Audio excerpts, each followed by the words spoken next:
It's Tuesday, May 13th, 2025. Cranking up the heat on budget talks, Secretary Bessent reveals another way the previous administration screwed over the country, and I'm having second thoughts about Pope Leo XIV next on the AM Update. Yesterday, we achieved a total reset with China. The Chinese delegation basically told us that once President Biden came into office, they just ignored their obligations. Well, this is a historic day in America, actually seeing an announcement that's going to end this system where Americans are getting taken advantage of. I believe we need to reduce immigration. What's happening in South Africa fits the textbook definition of why the refugee program was created. Our challenge is in preparing people to become critical thinkers and to understand what's going on in the world around us. President Trump yesterday called on congressional Republicans to unify and get behind his big, beautiful bill. He said in a post on Truth Social, quote, "This week, the Republicans are meeting in the Tax, Energy, and Agriculture committees on major pieces of the one big, beautiful bill. Republicans need to unify behind their highly respected chairman, Jason Smith, Brett Guthrie, and Glenn G.T. Thompson. Remember, these are men that strive to do what is right for America. The Democrats, on the other hand, want to destroy our country." Highlights from that bill and what it's appropriating and what it's going to cost came out yesterday. The White House is touting measures in the bill that include renewing 100% immediate expensing for building factories and other developments in the United States, and also incentivizes building things in America. Permanent enhanced death tax relief, that's going to be a part of this bill. It looks like maybe no taxes on tips and overtime will be something that'll actually happen in this bill until 2028, and some sunsetting of electric and green programs. So again, there's going to be some parts of this bill that some people are going to really, really like, especially on the right. There's going to be some other parts of this bill, like increasing the debt ceiling, that people on the right are really, really not going to like. One thing I do like is what's happening with China, at least overall trade negotiations. Secretary of the Treasury, Scott Bessent, provided an update, more of an update, on how his talks with China went and exactly what the previous administration was doing. Hint, not much. But in January 2020, President Trump produced a template. We had an excellent trade agreement with China, and the Biden administration chose not to enforce it. The Chinese delegation basically told us that once President Biden came into office, they just ignored their obligations. So, we already have a large framework. The other thing to remember here, Jonathan, is that this is a pause down to 10%. The April 2nd level for China is 34%. So we will be working to see where their final reciprocal number ends up. And the negotiations are a combination of tariffs, non-tariff trade barriers, currency manipulation, and subsidies of labor and capital. Secretary Bessent speaking to Bloomberg, and he laid out exactly what's going on right now, where we are right now, and we're kind of in a pause, a 90-day pause, as they work out the finer points of a larger overall agreement. And going back to what he said about the previous administration, what is the innocent explanation for why they would not enforce an agreement with China that actually benefits their own country? I want you to think hard if you need to. I recall seeing a video shortly after the 2020 election. It was a conclave, I think, of business leaders in China, where somebody who was a business owner, executive, something like that, a Chinese businessman, got up on stage and talked to his colleagues, speaking in Chinese, saying, hey, basically, this is basically Cliff Notes version. It's kind of been a bumpy 4 years, but don't worry, we've got our guy in the highest parts of the administration in America. I've looked for that video in the past, and I'm just convinced it has been scrubbed from the internet. Obviously, the implication there, I don't know exactly who this businessman was talking about. Obviously, it sounds like Joe Biden. But it's moments like that where Secretary Bessent reveals that the Biden administration, once they took over, the Chinese just kind of ran roughshod, did whatever they wanted to do as it pertains to United States policy. It makes me think of that video that I'm pretty sure has been scrubbed from the face of the internet. President Trump also characterized this agreement, this ongoing agreement with China, as being a total reset. Because if you think about it, we opened up our country to China. They have very few restrictions. And they didn't open their country to us. Never made sense to me. It's not fair. And they've agreed to open China, fully open China. And I think it's going to be fantastic for China. I think it's going to be fantastic for us. And I think it's going to be great for unification and peace. China will also suspend and remove all of its non-monetary barriers. They've agreed to do that. Well, they're very numerous. But again, to me, the biggest thing that came out of that meeting is they've agreed. Now we have to get it papered, but they've agreed to open up China. President Trump also hitting on multiple fronts yesterday as he flew to Saudi Arabia. Just before that, he also signed an executive order that aims to crack down on big pharmaceutical companies and price gouging Americans. Here's FDA Commissioner Marty McIntire to explain exactly what's going on and what this executive order is aiming to fix. This is a historic day in America. Presidents have been talking about this idea. It's floated around. But today we are actually seeing an announcement that's going to end this system where Americans are getting taken advantage of. Other countries have been laughing at us. We're paying 10, 12, 15 times more for the same medication. Sometimes medications sold by United States pharma companies. We want pharma companies to thrive. We want pharma companies that do business in the United States to thrive, but we need a level playing field.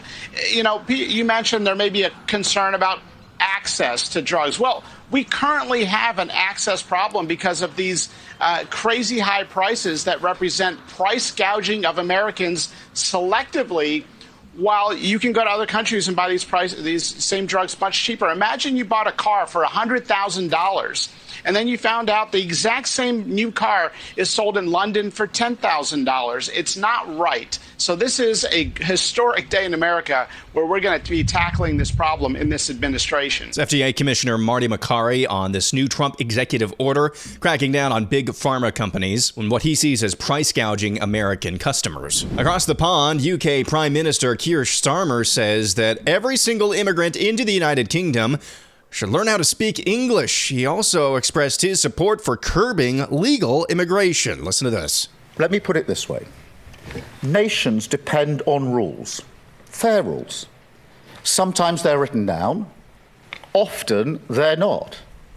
But either way, they give shape to our values, guide us towards our rights, of course, but also our responsibilities, the obligations we owe to each other. Now, in a diverse nation like ours, and I celebrate that, these rules become even more important. Without them, we risk becoming an island of strangers, not a nation that walks forward together. So when you have an immigration system that seems almost designed to permit abuse, that encourages some businesses to bring in lower paid workers rather than invest in our young people, or simply one that is sold by politicians to the British people on an entirely false premise, then you're not championing growth, you're not championing justice, or however else people defend the status quo. You're actually contributing to the forces that are slowly pulling our country apart. So yes, I believe in this. I believe we need to reduce immigration significantly. UK Prime Minister Keir Starmer doing his best Donald Trump impression on immigration there, channeling his inner Donald Trump. Why is somebody who is as left-wing as Keir Starmer saying this now? I think there's probably one of two simple explanations. He's just an old-school Marxist like Bernie Sanders, because Bernie Sanders has run on curbing legal immigration and illegal immigration. He's talked about that openly before in the past, how that affects the wages of Americans. So it could just be he's an old school Marxist like Bernie Sanders, or polling and reality in the United Kingdom is worse than we even think. Few quick hitters here before our break. Greg Abbott, Texas governor, announcing that Texas, the state of Texas, has halted any construction on Epic City. Epic City is that, don't call it a Muslim enclave that's been planned in the heart of Texas. Basically, a massively planned no-go zone, 400 acres. 400-acre city is called Epic City. Greg Abbott says the state of Texas has launched about a half dozen investigations into that project. It includes criminal investigations as well. The U.S. Department of Justice is looking into Epic City as well for any violations of civil rights in the planning of that there city. A couple of Trump jokes. Here we go. This is at that same news conference yesterday where he announced his plans to take on Big Pharma. I don't know. Would you pay to watch or listen to a Trump stand-up comedy show? I mean, I'll tell you a story. A friend of mine who's a businessman, very, very, very top guy. Most of you would have heard of him. Highly neurotic, brilliant businessman, seriously overweight, and he takes the fat shot drug. And he called me up, and he said, President, he calls me, he used to call me Donald, now he calls me President, so that's nice respect. But he's a rough guy, smart guy, very successful, very rich. I wouldn't even know how we would know this, but because he's got comments. President, could I ask you a question? What? I'm in London, and I just paid for this damn fat drug I take. I said, it's not working. He said, so that's Trump on Ozempic, or talking about Ozempic, I should say. And then there was this also yesterday. You know, there was an old golfer named Sam Snead. Did you ever hear him? He won 82 tournaments. He was a great golfer. And he had a motto: when they give you a putt, you say, thank you very much. You pick up your ball and you walk to the next hole. A lot of people are stupid. They say, no, I insist on putting it. And then they putt it and they miss it. And their partner gets angry at them. You know what? I think he was talking about Qatar potentially gifting a temporary Air Force One. I think that's what he was talking about. But a couple of Trumpisms back to back there in that news conference. When we come back, a hostage has been freed whose mom didn't even think he was alive. South Africa, we're starting to take refugees, and they actually fit the definition of refugee. And why I'm having second thoughts, in a good way, about Pope Leo XIV. That's coming up next.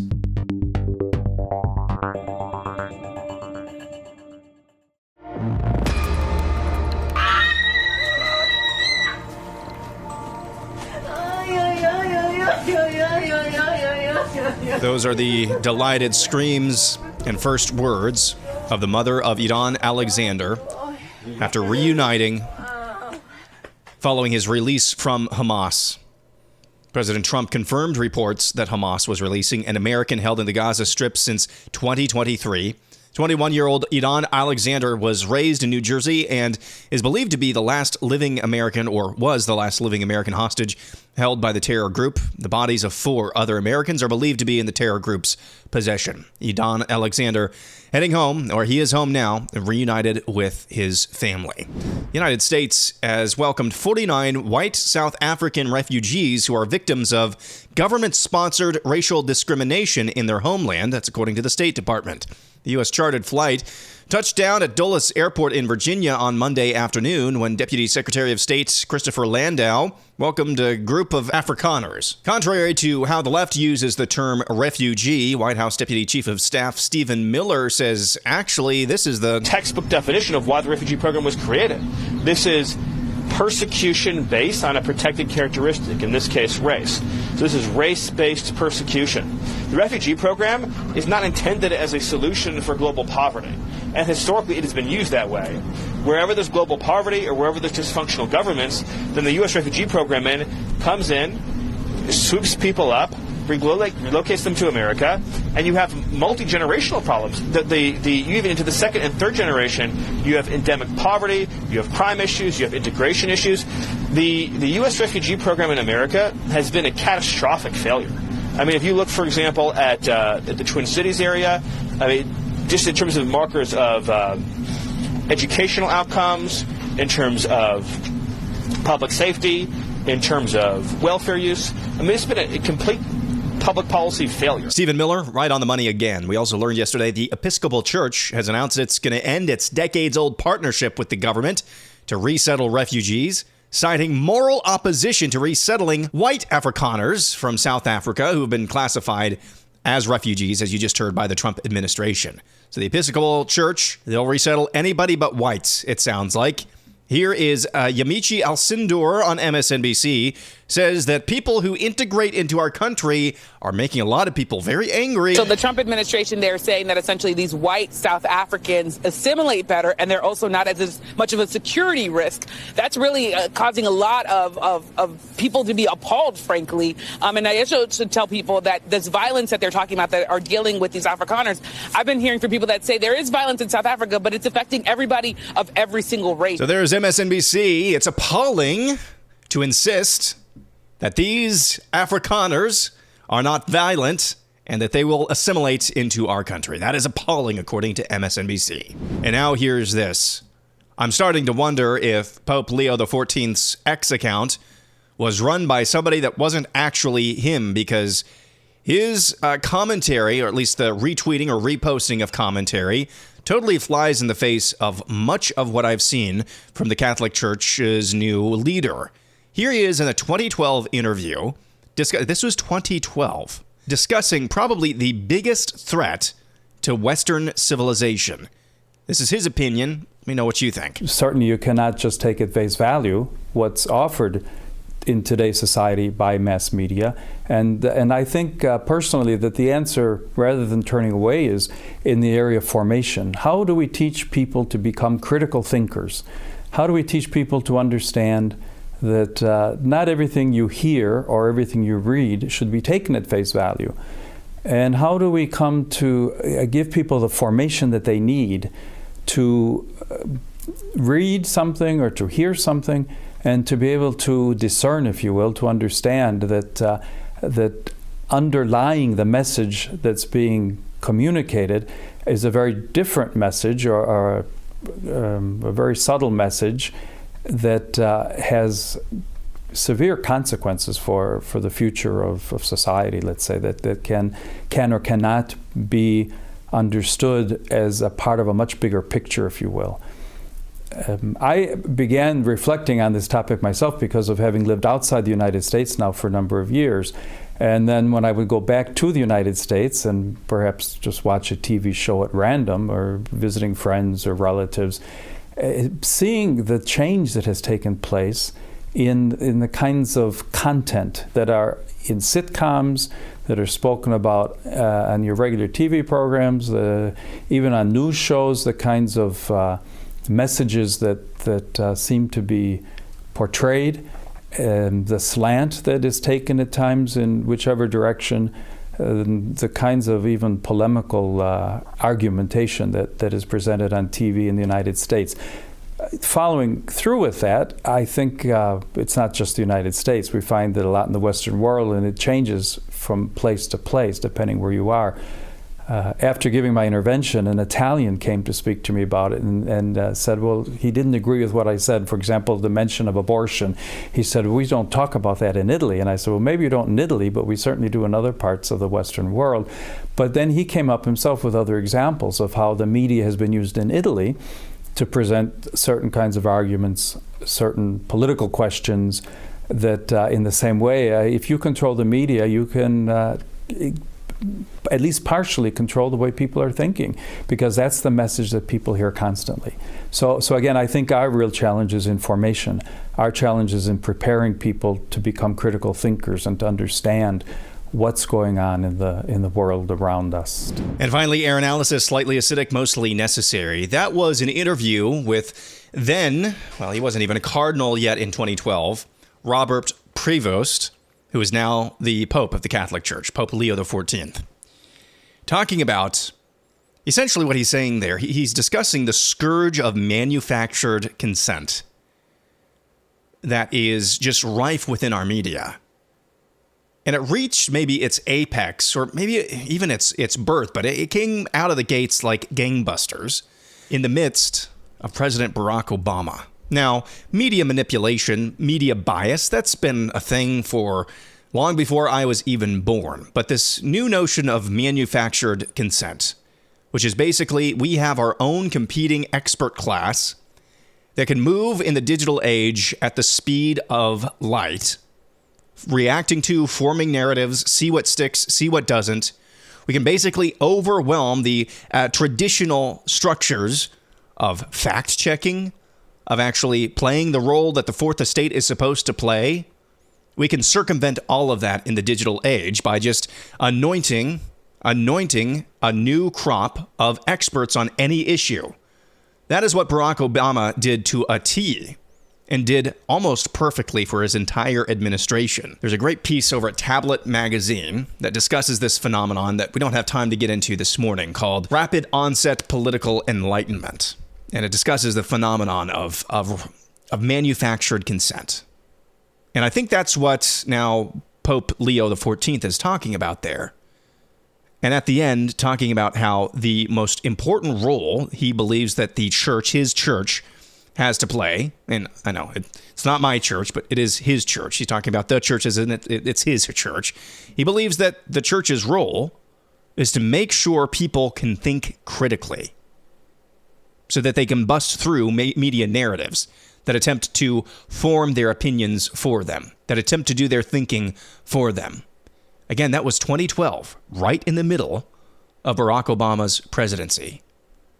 There's been more where that's come from. I've seen him talk openly, and I think this was even after he was named Pope or elected Pope last week, talking openly about how, in using different words, transhumanism is a major threat to humanity and how he wants to take that on. Transhumanism is the philosophy espoused by the World Economic Forum's resident philosopher-in-chief Yuval Noah Harari, which essentially says that humanity has evolved to the point where we don't really need traditional biological functions anymore, not using them in their traditional sense, that artificial intelligence is essentially going to make most human life obsolete. That's my understanding of what transhumanism is.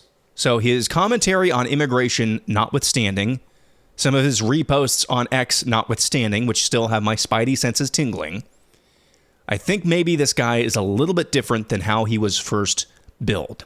But we'll find that out in short order as we watch the papacy of Leo XIV, Pope Leo XIV, play out. Again, I'm not a Catholic, so I don't believe the same things about the Pope, what he is, what he claims to be, that the Catholic Church believes in. But I recognize how powerful and how beneficial the position of Pope can be for civilization as a moral voice. And if it's channeled in the correct ways, basically the opposite of Pope Francis, how much of an ally, really, in the fight against the transhumanists, the Marxists, the communists, how much of an ally that Pope can be. That's going to do it for a Tuesday. Back at it again tomorrow. I'm Aaron McIntire, and this is the AM Update.